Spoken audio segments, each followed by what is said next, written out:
Good morning everyone, welcome to our channel নাসিকের বাংলা রান্নাঘর। তো আজকে হচ্ছে শীতকালে আমরা এই যে ডালের বড়ি বানিয়েছি, এটার ভিডিও আমরা বানানো হয়নি।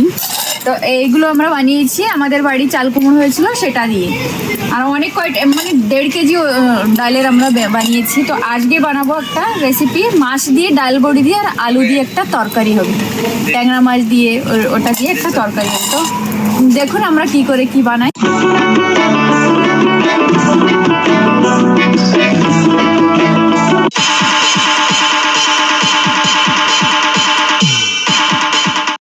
আগে আমি কড়াইটা গরম হয়ে গেছে কিন্তু অলরেডি, আর ওর মধ্যে আমি একটু জিরে ভেজে রেখেছি। এখন ডাল বড়িটা ভেজে নেব, সুন্দর করে লাল লাল করে ভেজে নেব। তেল অনেক গরম হয়ে গেছে, এবার তুলে নিয়ে এটা ভাজতে কিন্তু সময় লাগে না বেশি, একটা বেশি ভাজলে আর গলবে না। তুরন্ত হয়ে গেছে, তেল গরম না, তেল গরম আর তাড়াতাড়ি, এমনি তাড়াতাড়ি হয়ে যায় ওটা। এবার আমি মাছ ভাজা দেবো, মাছ ভাজা চাপিয়ে দেবো। মাছটা আমি এই যে রিফাইন্ড তেল দিয়ে ভাজবো, সাদা তেল যাকে বলে। আজকে হবে এই যে কলই শাক, এটা ঘন্ট বানাবে মা, মাছ দিয়ে না কি দিয়ে বানায় সেটা জানি না, বানাবে এটা মা, এটাও দেখতে পাবেন আপনারা। আর হবে ধনে পাতার তরকারি, এটা মনে হয় অলরেডি দেখানি হয়ে গেছে। না না, ধনে পাতার কিছু দেখানো হয়নি, তরকারি হয়নি না না না। তো এটাও হবে আজকে ঝোল, ঠিক আছে। আজকে 3টে মাছের তরকারি হবে এখানে। এই যে মাছ দেখুন, কোন কোন অনেক মাছ আছে, তার মধ্যে আছে এই যে হচ্ছে ট্যাংরা মাছ যাকে বলে, এটা ট্যাংরা মাছ, এটা হচ্ছে ছোট্ট ওই কাতলা মাছ, আর এটা বড় রুই মাছ। তো এইসব মাছ আজকে আলাদা আলাদা বানানো হবে, ডিফারেন্ট ডিফারেন্ট তরকারি। তো আমি এক এক করে মাছগুলো ভেজে নিই, ঠিক আছে।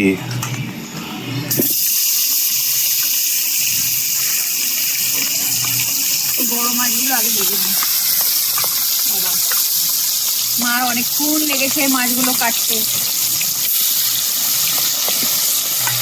এই সব মাছ এখন শীতকাল, আর এই ট্যাংরা মাছের মধ্যে তেল যা ছিল, অনেক তেল ছিল, ভালো তেলটা ভালো গরম হয়েছিল বলে মাছগুলো কত সুন্দর এই যে নড়ছে, লাগে না। ঠিক আছে, ভেজে না, এই ভাজতে গেলে অনেক সময় লাগে। হ্যাঁ, এটা দেখাচ্ছি না, মানে হ্যাঁ, এখন ডাইরেক্ট ভাজা হয়ে গেলে আছে। এখন এই আলু তুলবো, দেখি আলুটা কেমন হয়েছে, এখনো পেকেছে কিনা জানি না। আলুটা তুলবো এখন, আপনারা দেখতে তাহলে থাকুন।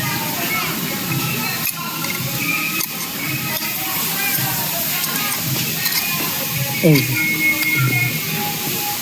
বড় না তো, ছোট না, এখনো আলু তোলার সময় নেই, আমরা একটু আলু দিয়ে ঝোল করব, মাছের ঝোল করবো এই নতুন আলু দিয়ে। হ্যাঁ কয়টা, হ্যাঁ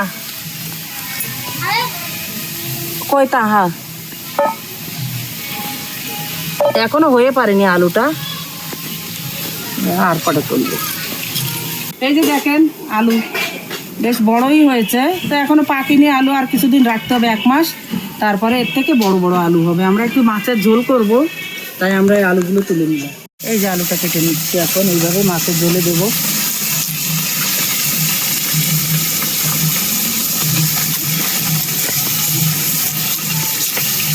মাছ ভাজাটা হয়ে গেছে, এখন আমি শাকের ঝোলটা করে নেব। ঠিক, এই শাকের ঝোল বানাবো, 2টো শুকনো লঙ্কা আর একটু জিরে আর কাঁচা লঙ্কাটা তেলের পরে দিয়ে দেবো।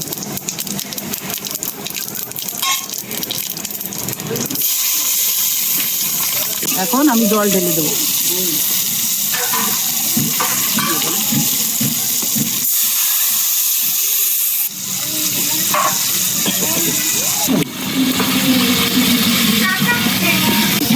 শাকে স্বাদ মতো লবণ দিয়ে দেবো, আর হলুদ অল্প দেবো শাকে, 1/2 চামচের কম হলুদ দেবো।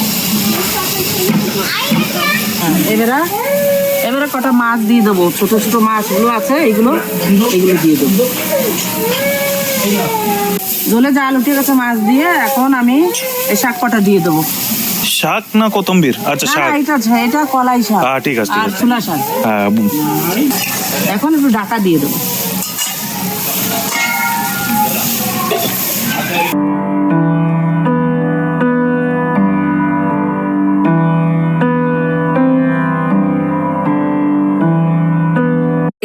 আমাদের গাছে ঝাল হয়েছে, কত সুন্দর। এই দেখুন, এখন দেখি কেমন হয়েছে। এই শাকের ঝোল হবে, অল্প শাক তো, তো আমি একটু ছোটো মাছ দিয়ে একটু ঝোল করবো। ঘন্ট তো আপনাদের দেখিয়েছি, এখন শাকের ঝোলটা করছি। শাকের ঝোল হয়ে গেছে, এখন নামিয়ে দেবো।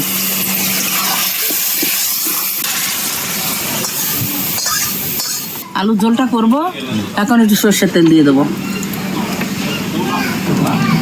লাল লাল করে আলুটা ভেজে নেব।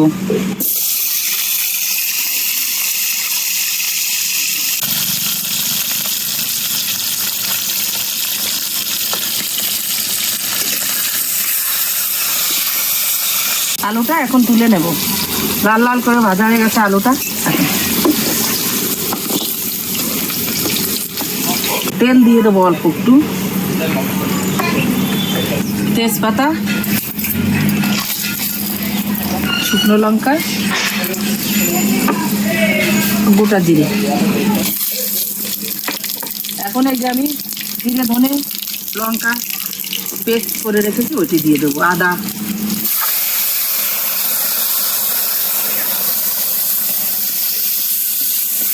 একটু কালো মরিচের গুঁড়ো দিয়ে দেবো,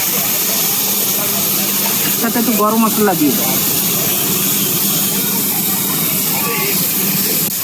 ডাল বড়িটা ভেজে রেখেছি, এটা আমি বাড়িতে রেখেছি। স্বাদ মতন লবণ দিয়ে দেবো, আর হলুদ দিয়ে দেবো আধা চামচ, একটুখানি শুকনো লঙ্কার গুঁড়ো দিয়ে দেবো। এখন ওর ভিতরে আলু আর ডাল বড়িটা দিয়ে দেবো। এখন জল দিয়ে দেবো।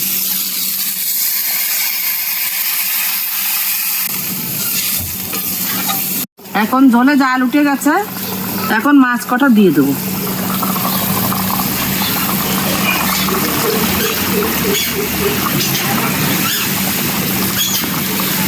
এখন একটু ঢাকা দিয়ে দেবো 5 মিনিট, 10 মিনিট লাগবে আমার।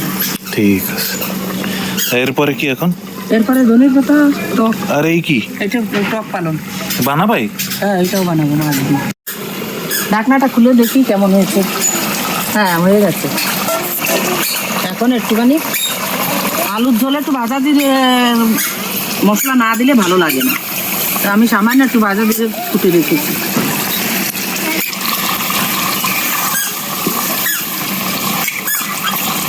এখন নামিয়ে দেবো।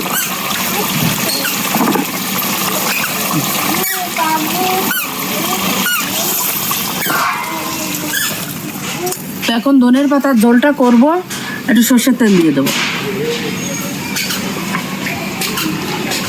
ধনের পাতার ঝোলে সবসময় একটু তেল বেশি দেবেন। এই দুটো শুকনো লঙ্কা, একটু জিরে, ওটাও মশলা লাগে না। আপনারা ভেজেও নিতে পারেন, আপনারা ঝোলেও দিতে পারেন মাছে।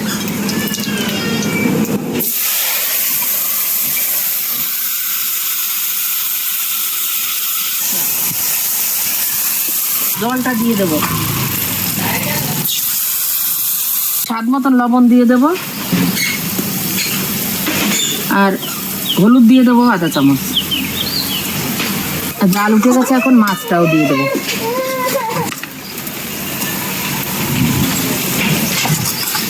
এখন ঢাকা দিয়ে দেবো। ঢাকনাটা তুলে নিলাম।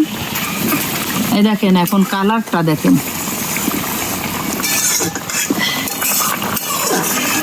ভেজে ভালো করে ভেজে নিলে কালার ভালো আসে, আর ঘিরানটাও ভালো আসে, খেতেও ভালো লাগে। আর মাছ একটু তাড়াতাড়ি দিয়ে মাছটা ভালো করে ওকে ওর সঙ্গে মিক্স হয়ে যাবে, মাছটা জাল হবে ভালো, তারপরে ভালো লাগবে সেটা। এই যে আমি এখন নামিয়ে নেব। ধনেপাতার তরকারির সাথে কলই শাক মাছ দিয়ে বানানো হয়েছে। আপনারা নিরামিষ করেও খেতে পারেন কলই শাক, কিন্তু মাছ দিয়ে ভালো লাগে খেতে। তো আপনারা রেসিপিটা নিশ্চয়ই ট্রাই করবেন ঘরে, বলবেন কমেন্টে কেমন হয়েছে। লাইক শেয়ার সাবস্ক্রাইব করতে নিশ্চয়ই ভুলবেন না। Bye bye.